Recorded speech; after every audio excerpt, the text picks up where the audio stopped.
এই ভিডিওতে আমরা ক্লাস 12 এর ইকোনমিক্সের অর্থাৎ অর্থনীতি 2 নম্বরের সাজেশন 2 নম্বর প্রশ্নগুলির সাজেশন নিয়ে আলোচনা করব। প্রথমেই আমরা দেখে নেব যে কোন কোন চ্যাপ্টারগুলো থেকে তোমাদের 2 নম্বরের কোশ্চেন আসবে। তো দেখো দ্বিতীয় অধ্যায়, তৃতীয় অধ্যায়, পঞ্চম অধ্যায়, ষষ্ঠ অধ্যায়, 17 অধ্যায়, 19 অধ্যায়, 20 অধ্যায় আর 21 অধ্যায়, এই চ্যাপ্টারগুলি থেকে তোমাদের 2 নম্বরের কোশ্চেন আসবে। লাস্ট নাম্বার যে চ্যাপ্টারটা রয়েছে 21 নম্বর অধ্যায়, এই অধ্যায় থেকে তোমাদের 3টে 2 নম্বরের কোশ্চেন করতে হবে। তার মানে 6 নাম্বার এই যে তৃতীয় অধ্যায় থেকে 21 নম্বর অধ্যায় থেকেই কিন্তু থাকবে। ঠিক আছে?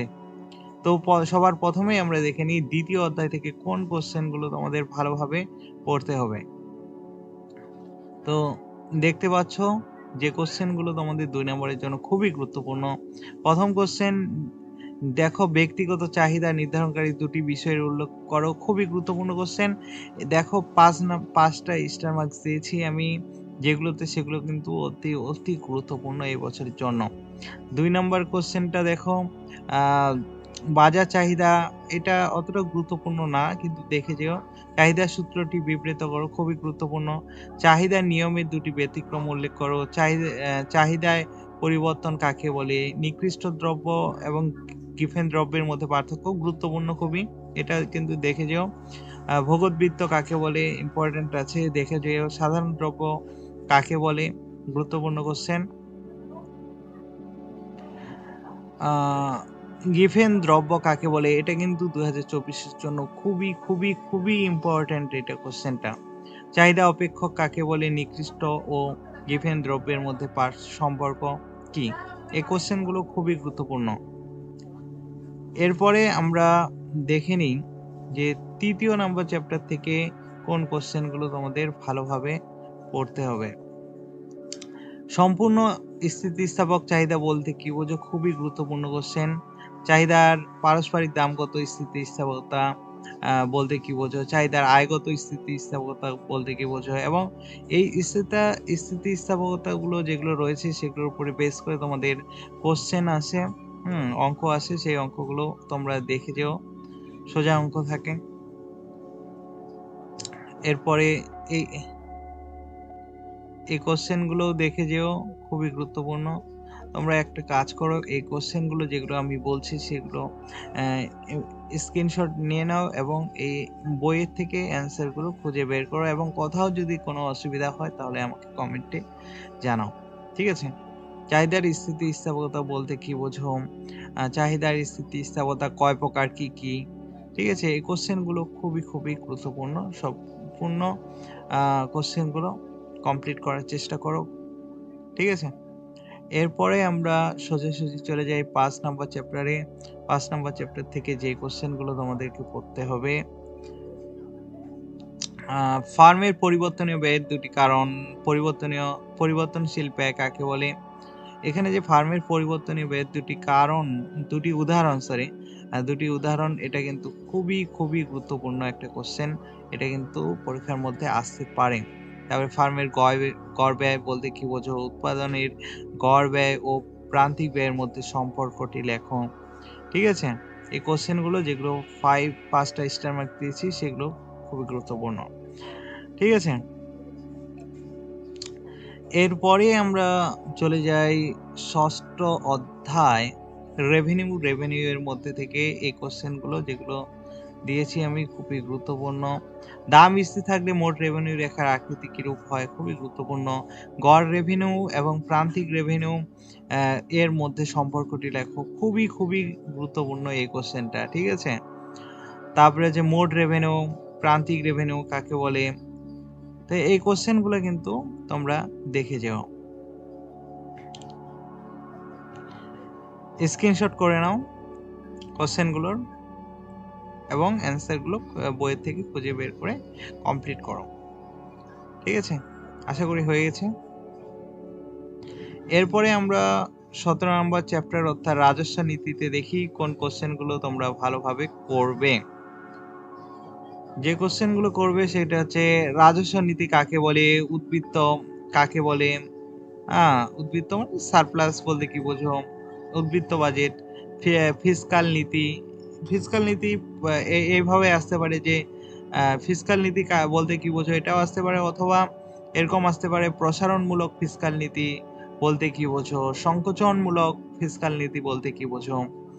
এই কোশ্চেন গুলো কিন্তু আসতে পারে। তারপরে এবারের জন্য খুবই গুরুত্বপূর্ণ যে কোশ্চেনটা রয়েছে সেটা হচ্ছে এই কোশ্চেনটা, সরকারি ব্যয় গুণক কি, সরকারি ব্যয়ের গুণক কাকে বলে, অথবা সরকারি ব্যয়ের গুণক কাকে বলে। এই কোশ্চেনটা খুবই খুবই ইম্পর্টেন্ট এবারের জন্য। তারপরে বাজেট কত প্রকার ও কি কি, ঠিক আছে। এরপরে সুষম বাজেট কাকে বলে, রাজস্ব সংক্রান্ত নীতি দুটি উদ্দেশ্য, গুরুত্বপূর্ণ কোশ্চেন। সম্প্রসারণমূলক রাজস্ব নীতি বলতে কি বোঝো, এই কোশ্চেন গুলো তোমরা কিন্তু কমপ্লিট করে যাও। এবং 19 নম্বর চ্যাপ্টার থেকে যে কোশ্চেন গুলো তোমরা করবে সেটা হচ্ছে বিস্তৃতি পরিমাপ বলতে কি বোঝো, বা বিস্তৃতির সংজ্ঞা দাও। এই কোশ্চেনটা। তারপরে হচ্ছে বিস্তৃতি পরিমাপে কি কি পদ্ধতি রয়েছে, সমক বিস্তৃতি কাকে বলে, প্রসারের একটি সুবিধা ও একটি অসুবিধা। তোমরা প্রসারের দুইটি সুবিধা দুইটি অসুবিধা পড়ে যাও। সমক বিস্তৃতির দুটি সুবিধা লেখো, সমক বিস্তৃতির দুটি অসুবিধা লেখো। লরেন্স রেখা বলতে কি বোঝো, কিনিক সহগ কাকে বলে। এই কোশ্চেন গুলো তোমরা দেখে যাও, ঠিক আছে। এরপরে 20 নম্বর চ্যাপ্টার থেকে যে কোশ্চেন গুলো তোমরা দেখে যাবে সেগুলো হচ্ছে ভারতে দারিদ্র্যের দুটি কারণ, ভারতে দারিদ্র্যের দুটি কারণ, তারপরে কারণ উল্লেখ করো। ভারতের দারিদ্র্য দূর করার জন্য গৃহীত দুটি ব্যবস্থা উল্লেখ করো। এই কোশ্চেন গুলো একটু মানে ঘুরিয়ে দিতে পারে, কিন্তু বেশিরভাগ এই কোশ্চেন গুলো আসার চান্সই বেশি। এই কোশ্চেনটা খুবই গুরুত্বপূর্ণ এবারের জন্য, ভালোভাবে দেখে যেও। তারপরে হচ্ছে দারিদ্র্যের সংখ্যা ইম্পর্টেন্ট আছে, ছদ্ম বেকারত্ব খুবই খুবই ইম্পর্টেন্ট এই কোশ্চেনটাও, ঠিক আছে। তারপরে হচ্ছে ভারতে বেকারত্ব সৃষ্টির দুটি কারণ, গুরুত্বপূর্ণ কোশ্চেন। এনআরজিএস কি, ইম্পর্টেন্ট রয়েছে এটাও। তারপরে আইআরডিপি কি, প্রযুক্তিগত বেকারত্ব বলতে কি বোঝো, গুরুত্বপূর্ণ কোশ্চেন। তারপরে ভারতে কৃষি ক্ষেত্রে কেন মৌসুমী বেকারত্ব দেখা যায়, এই কোশ্চেন গুলো কিন্তু খুবই গুরুত্বপূর্ণ, তোমরা কমপ্লিট করে যে এই কোশ্চেন গুলো, ঠিক আছে। তারপরে 21 নম্বর চ্যাপ্টার থেকে এই কোশ্চেন গুলো পড়বে। মালহোত্রা কমিটির দুটি সুপারিশ, বীমা কয় প্রকার কি কি, সাধারণ বীমাকে ক্ষতিপূরণের চুক্তি বলা হয় কেন। এই কোশ্চেন গুলো খুবই গুরুত্বপূর্ণ,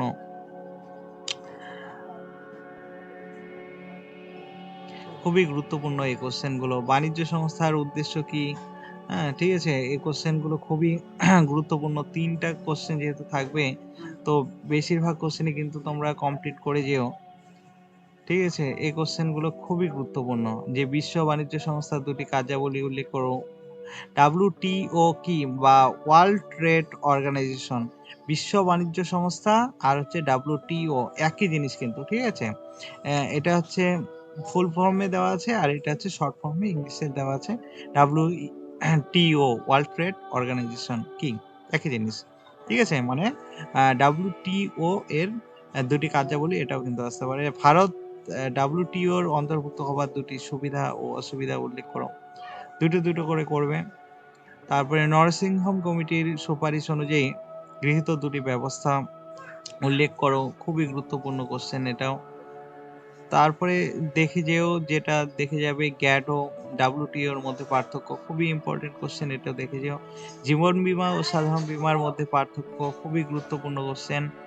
তারপরে যেটা বৈদেশিক বাণিজ্যের উদারীকরণ বলতে কি বোঝো, খুবই গুরুত্বপূর্ণ এই কোশ্চেনগুলো। এই কোশ্চেনগুলো তোমরা কমপ্লিট করে যেও পরীক্ষায়। আশা করি তোমরা 90% কমন পেয়ে যাবে। তো এই পরীক্ষাটি তোমাদের ভালো হোক, এটাই ঈশ্বরের কাছে কামনা করি। তো আজকে এ পর্যন্ত, দেখা হচ্ছে নেক্সট কোনো ভিডিওতে। ততক্ষণের জন্য টাটা। আর একটা কথা, যদি ভিডিওটা তোমাদের কাছে হেল্পফুল বলে মনে হয়, তাহলে তোমরা ভিডিওটিতে একটি লাইক করো, কমেন্ট করে জানাও কোনো অসুবিধা থাকলে, আর বন্ধুদের কাছে শেয়ার করো, যাতে তারাও হেল্পফুল হয়, তারাও তাদের পরীক্ষাটাও যেন ভালো হয়, ঠিক আছে। তো বন্ধুদের কাছে শেয়ার করো, যাতে তারা তোমাদের কাছ থেকে এটুকুনি সাহায্য পায়, ঠিক আছে। ততক্ষণের জন্য টাটা, পরীক্ষাটা ভালো করে দিও।